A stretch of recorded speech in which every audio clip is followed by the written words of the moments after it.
Hello Instagram, bonjour à tous. J'espère que vous allez bien et je vous souhaite la bienvenue sur ce live 113 sur 365. Aujourd'hui, je vous parle d'argent parce que j'ai eu un échange sur Facebook qui m'a tellement inspirée sur l'argent et j'ai dit j'y vais. Vous savez que c'est pas forcément un sujet que je traite très souvent ici pendant ces lives.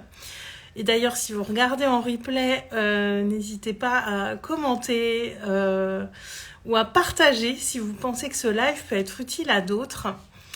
Et le premier truc qui m'est venu juste avant de faire ce live, c'est que je me suis dit, bon, je vais sur le sujet de l'argent, c'est un petit peu casse-gueule, etc.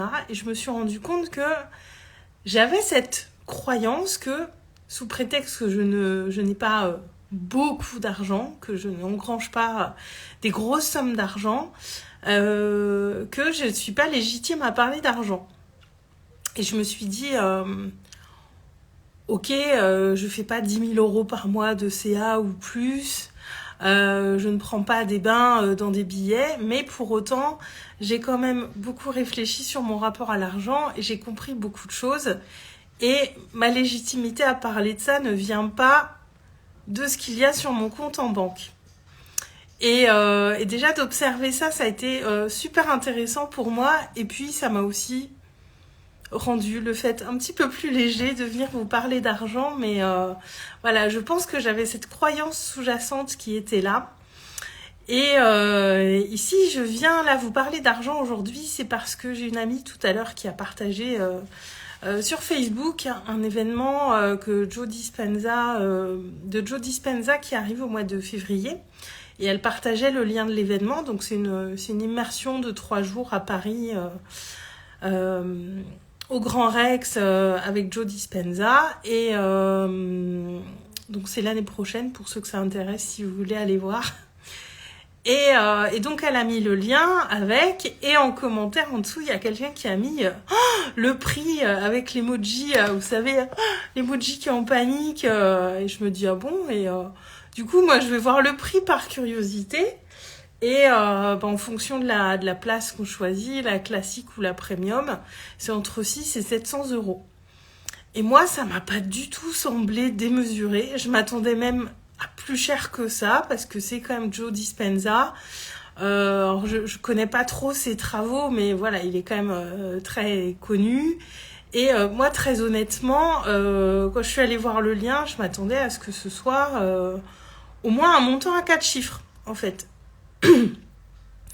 Et donc après, il y a eu évidemment dans les commentaires sur le post des échanges sur oui mais regarde un tel, il est vachement plus cher, ou alors et puis il y a eu évidemment que il y avait un moment où quelqu'un a un peu jeté le bébé avec l'eau du bain en disant que dans le développement personnel c'est tout part du manque tout le temps, et sous prétexte qu'on sait des choses on doit aller vendre une blinde. Enfin c'était un peu excessif, et j'ai regardé ça, alors je me suis plus positionnée en observatrice, j'ai juste rectifié quelque chose, puisqu'il y a quelqu'un qui disait que Tony Robbins est beaucoup plus cher, alors qu'en fait non, j'ai regardé le prix du coup des immersions en ligne de Tony Robbins, c'est celle qui arrive au mois de novembre, de 4 jours en ligne, elle est moins chère.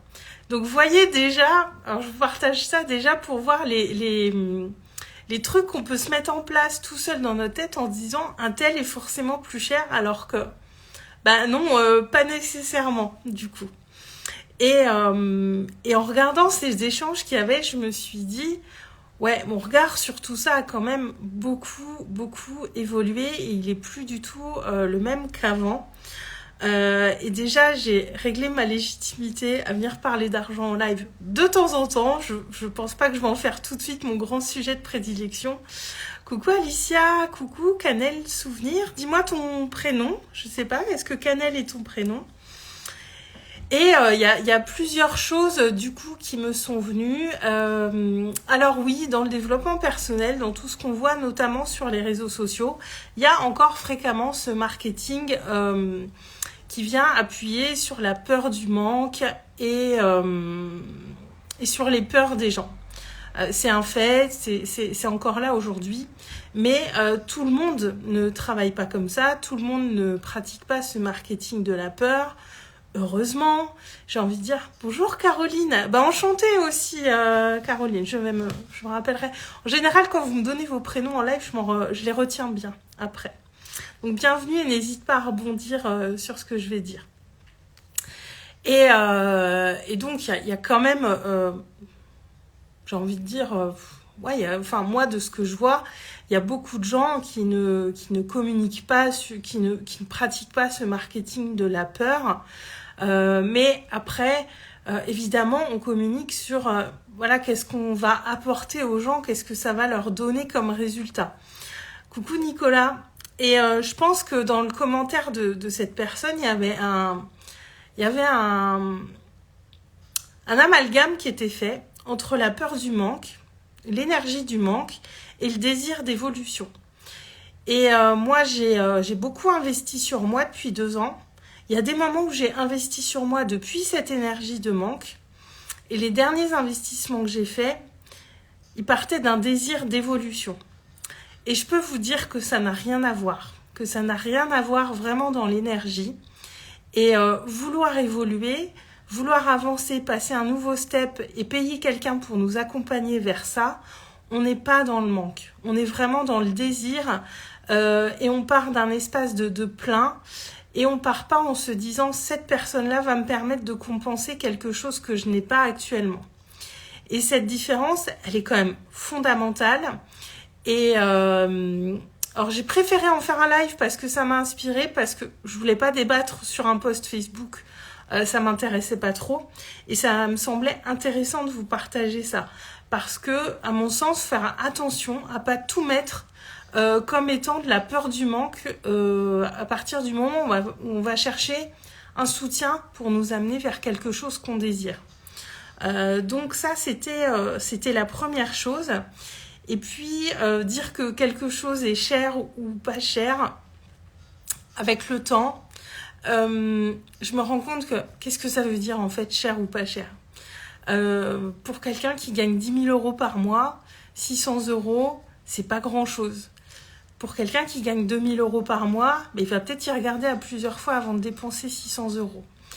On ne sait pas ce que les gens ont dans leur porte-monnaie, en fait.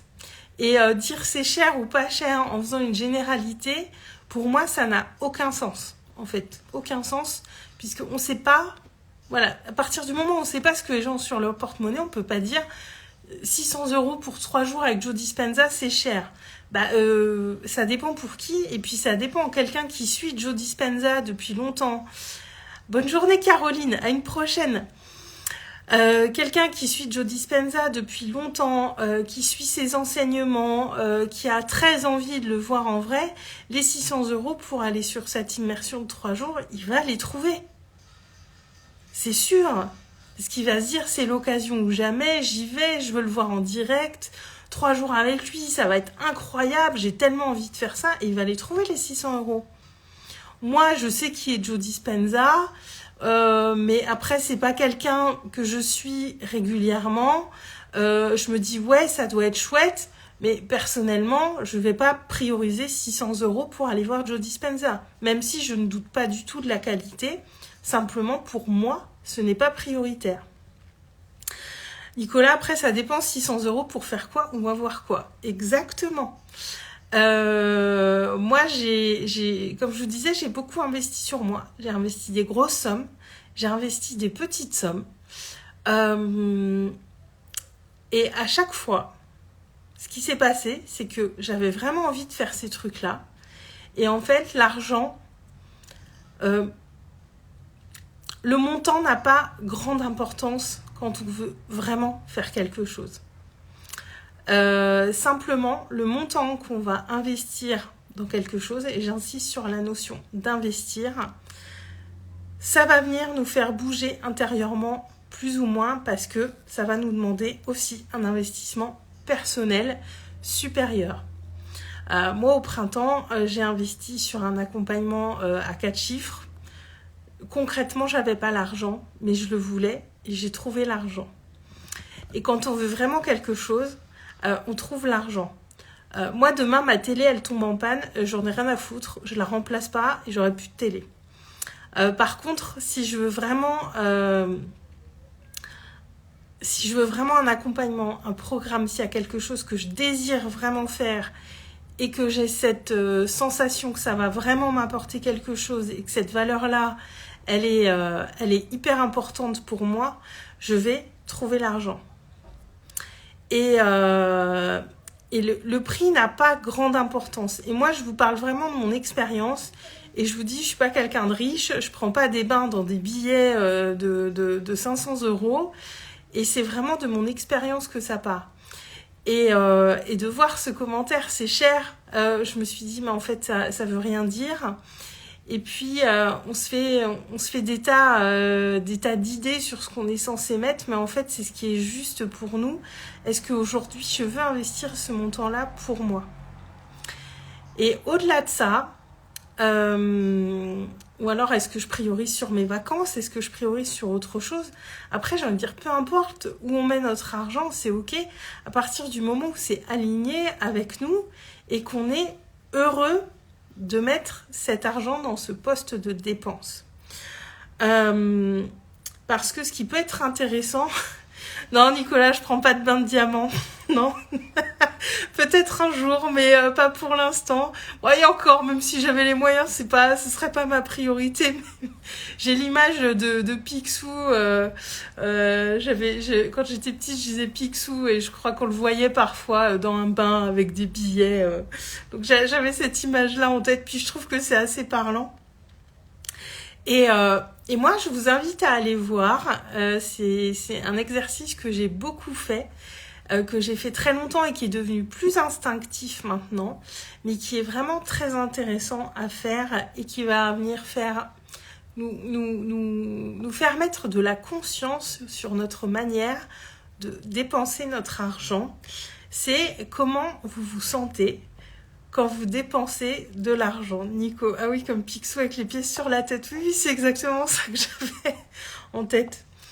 Mais là, je vous invite à faire ça. Si vous avez envie d'aller explorer un petit peu votre rapport à l'argent, c'est comment est-ce que vous dépensez votre argent et du coup, ce qui vient avec, c'est comment vous vous sentez quand vous achetez quelque chose pour vous, quand vous dépensez votre argent, quand vous investissez votre argent.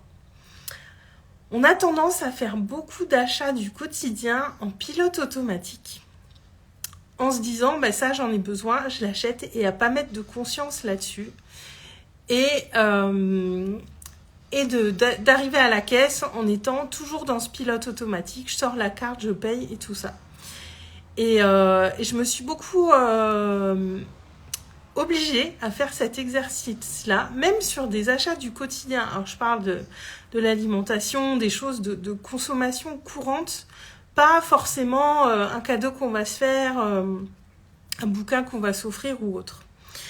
Et de mettre de la conscience là-dessus, d'avoir l'objet dans les mains, est-ce que je suis contente de le prendre ou pas, et arriver à la caisse, l'idée c'est en payant, c'est d'être heureux de payer pour ce qu'on vient de prendre. Et d'avoir cette notion de se dire, voilà, là je fais quelque chose pour moi, c'est comme un investissement que je fais pour moi, et c'est quelque chose qui est bon pour moi. Alors ça peut être un livre, ça peut être vos courses du quotidien, ça peut être quand vous achetez un vêtement, ça peut être pour vous offrir une sortie, c'est valable pour tout. Et de faire ça, ça va nous amener à mettre plus de conscience sur dans quoi je mets mon argent, et à être du coup à aller créer cette joie au moment de payer. Et du coup, ça vient vraiment créer une relation beaucoup plus agréable avec l'argent.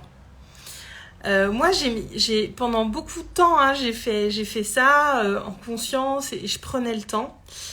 Et là, on vient vraiment créer de la joie à dépenser de l'argent.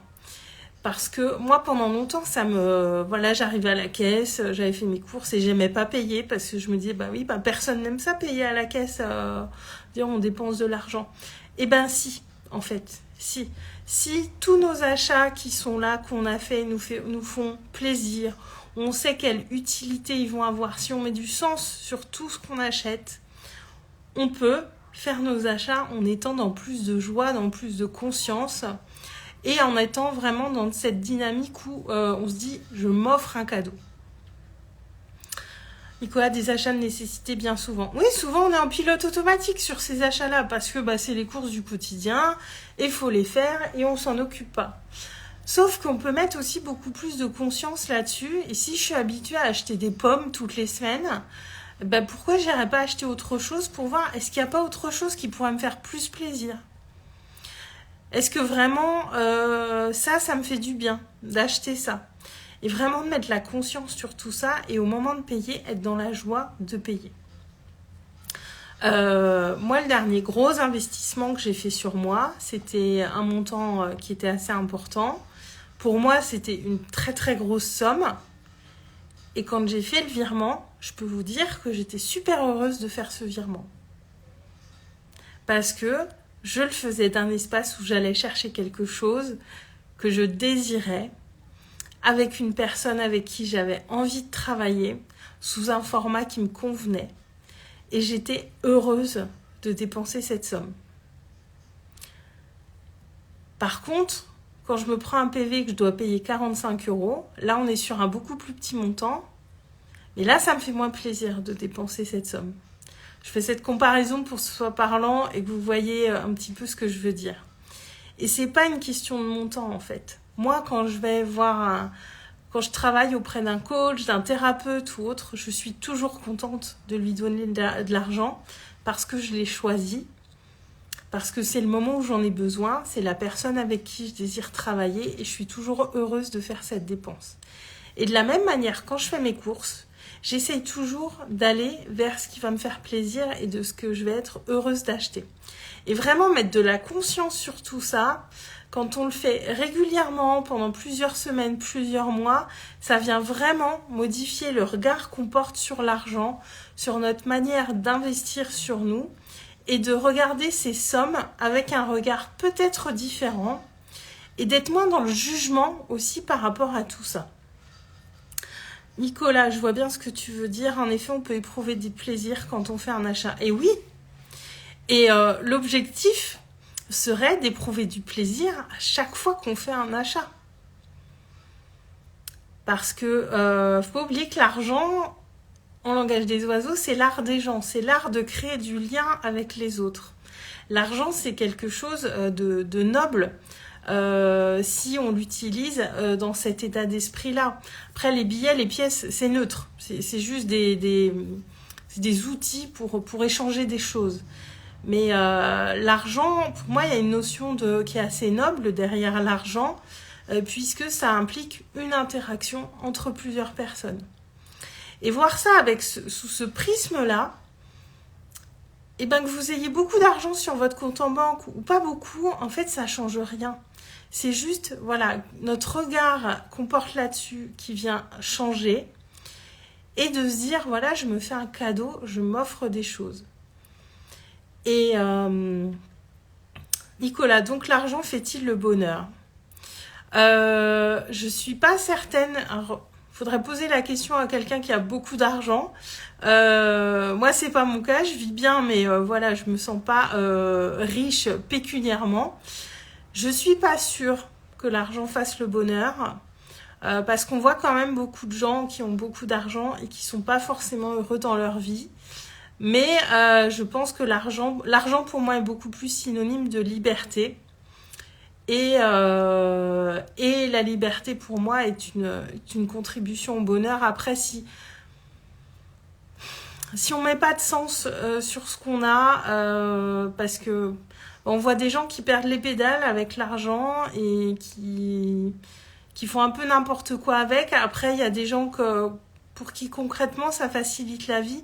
Moi, je pense que l'argent est surtout un amplificateur de qui on est. Et si on est un gros con, on sera encore plus con quand on a plein d'argent. Et si on est quelqu'un de bon et de généreux, on le sera encore plus avec de l'argent. Et quelqu'un qui est un petit peu perdu, il sera encore plus perdu avec beaucoup d'argent. Pour moi, l'argent, c'est surtout un amplificateur. Et ouais, je vais dire un lieu commun. L'argent forcément contribue au bonheur, mais ça fait pas tout. Ça fait pas tout. Et voilà, mais je pense que c'est un vaste sujet. Et là, je me suis déjà lancée à parler d'argent aujourd'hui et à aller sur ce terrain-là. J'essaie d'y aller un peu plus parce que je trouve vraiment que c'est un sujet passionnant. Et de voir les échanges qu'il y avait tout à l'heure suite à ce post sur Facebook, ça m'a permis de voir que si, en fait, j'ai vraiment beaucoup avancé dans mon rapport à l'argent.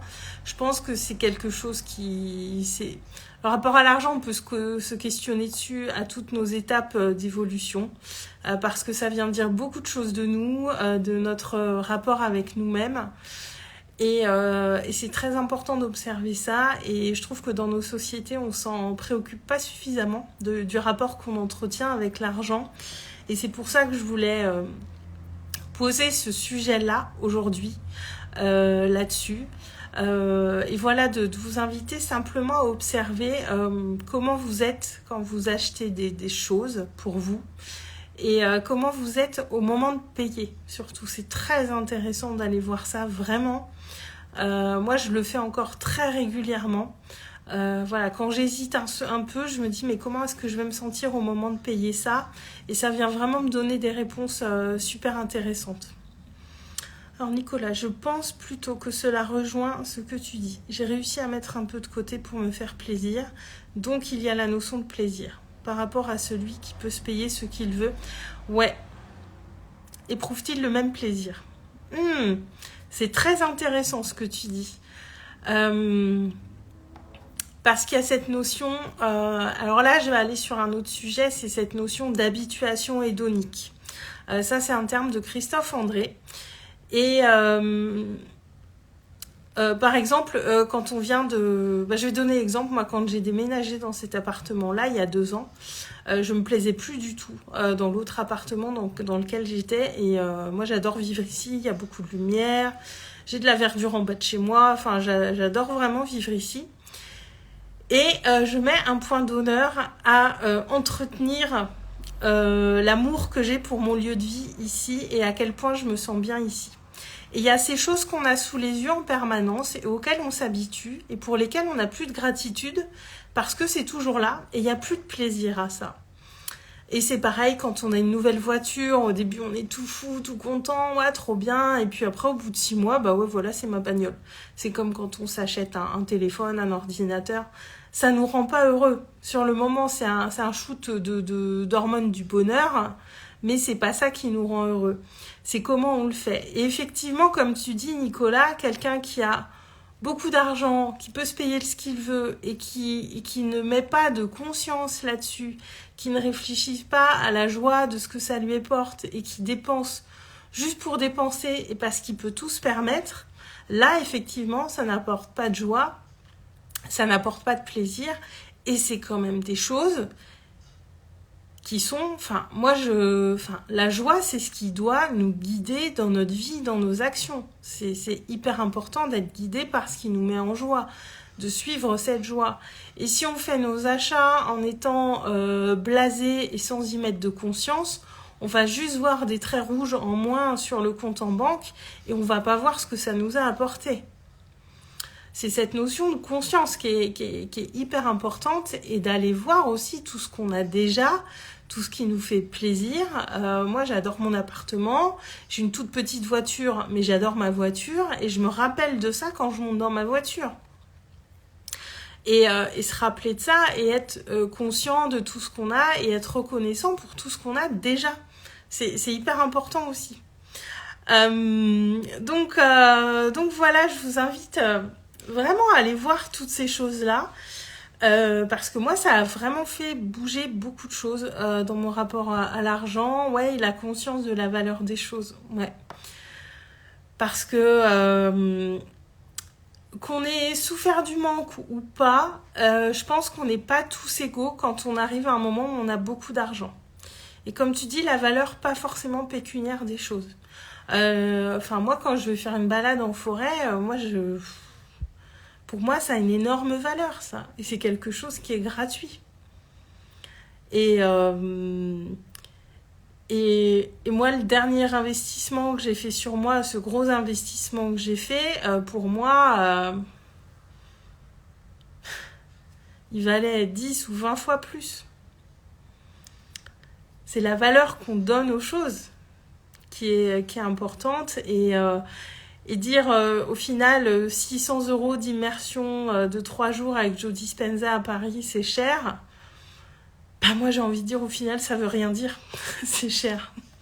Ça veut rien dire. C'est cher pour la personne qui perçoit que pour elle c'est cher, mais pour quelqu'un d'autre ça l'est sans doute pas. Et c'est ça qui est important d'aller voir.